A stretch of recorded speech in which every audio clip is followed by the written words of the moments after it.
Hey everybody, welcome back to the channel. For today's quick tip, I'm going to show you how to pack your sleeping gear inside your rooftop tent so that you can reliably close it every time.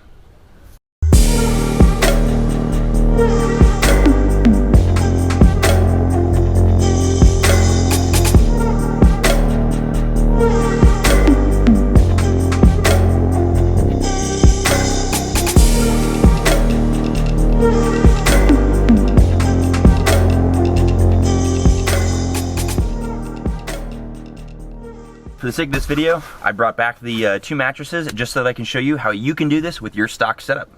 Let's get to it. Now, there are two keys to success here. The first one is understanding mattress placement. Both mattresses need to be pushed all the way up against the hinge side of the tent. Especially for the smaller mattress, if it is not pushed up all the way against the back, it'll stop the fold-out portion of the platform from closing all the way. Now the second is that your bedding needs to be pushed all the way up against the hinge side of the tent, with the thicker part of your bedding, for example pillows, being in the back corner. This is where the thickest part of the tent's shell is. Now a common mistake I see is that the small mattress is not pushed all the way up against the back corner.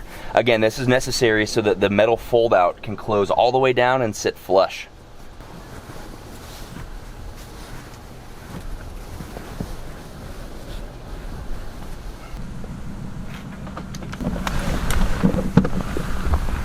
All right, so I just had my wife close me in here, and you can kind of see where this insert falls.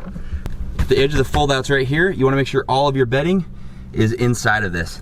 You can see though, there is actually a decent amount of room here, because once the clamshell closes, it will basically come down to this point, and everything below this is where you should be able to store your bedding.